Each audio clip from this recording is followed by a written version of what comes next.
The day they pulled us out of that house is burned into my mind like a scar. I remember waking up on the concrete floor, wrapped in a thin sheet that didn't do anything to fight off the cold. The basement smelled like mold and rust. The only sound was the faint static and voices from the TV upstairs, Mother's morning shows, and the soft, broken breathing of my younger brother, Nick. He was still asleep, curled up across from me, his arms wrapped around himself like he was trying to vanish. Nick had only been down there for a month. He wasn't supposed to be old enough yet. The rules were clear. You had to be at least 10 to play the real games. But Mother stopped caring about the rules after a while. She said he had an attitude. That was reason enough. I was 17 when I lost for the first time.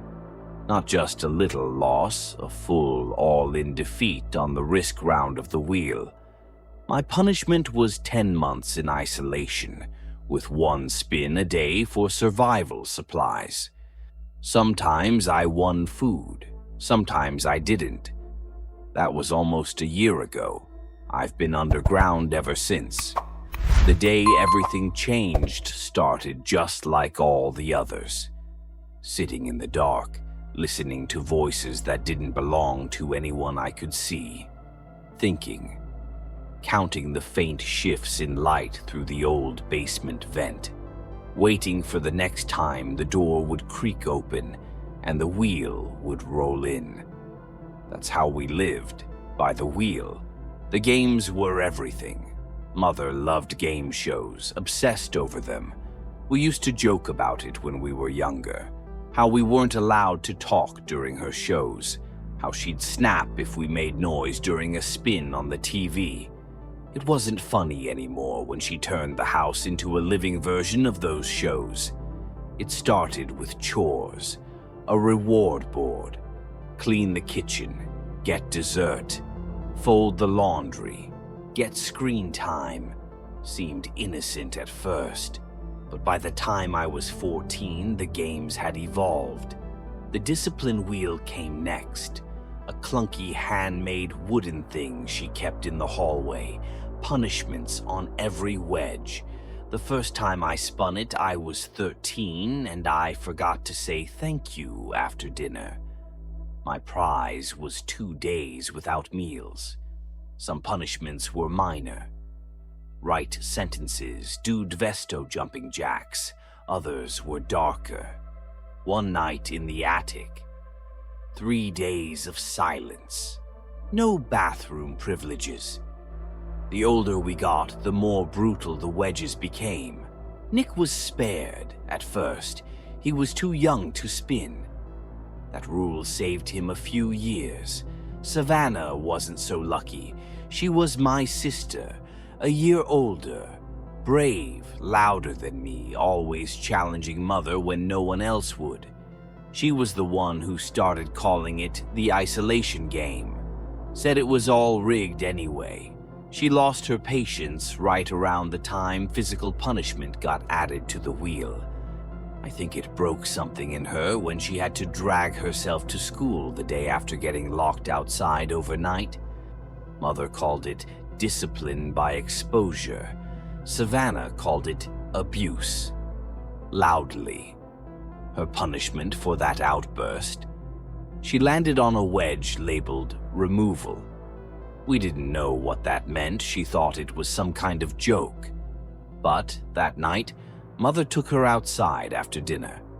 Said they were going for a walk. I stayed up all night waiting, listening. She never came back. The next morning, Mother told us Savannah had been sent to live on a commune, a place for troubled teens, somewhere far, somewhere remote. She said she needed to unlearn her behavior. I was 16 when that happened. A week later, Mother gave me a necklace, a key, said it was my reward for being cooperative. It looked exactly like the one she wore around her own neck. After Savannah disappeared, the punishments got worse. She introduced the birthday wheel, a cruel twist disguised as celebration. It only had 6 wedges, 3 rewards, 3 punishments. The rewards were big: week off from chores, your favorite meals, a prize crate day. But the punishments were monstrous. 1 wedge was blank and black. Eli, my cousin who'd been staying with us for 2 months by then, landed on it on his 15th birthday. He didn't cry, just stared at it like it was a death sentence. That night, Mother said he'd been called home. I never saw him again. That same week, Nick turned 11. He spun for the first time, a small wedge. 1 week of stairs duty, carrying laundry, groceries, supplies, up and down all day. He was proud, said he'd beat the game. We were just glad it wasn't worse. It was 3 weeks later that I landed on the black wedge myself. I had forgotten to clean out the fireplace. That was it. My punishment: extended isolation. 300 days, 1 spin a day. I cried when I saw the wedge stop. The basement became my entire world. Some days I won water, some days food, sometimes nothing. My body changed. I got used to shivering. I stopped speaking altogether. There was no one to talk to. Then Nick lost. It was a minor spin. He got 2 days in cold rest. That meant the root cellar.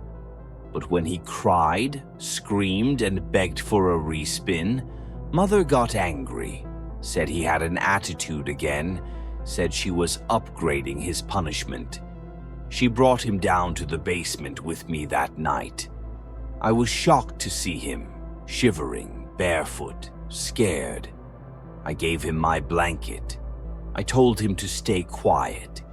He asked me how long it would last. I didn't answer. The next day, she brought the wheel downstairs. He spun. It stopped on the black wedge. Mother smiled.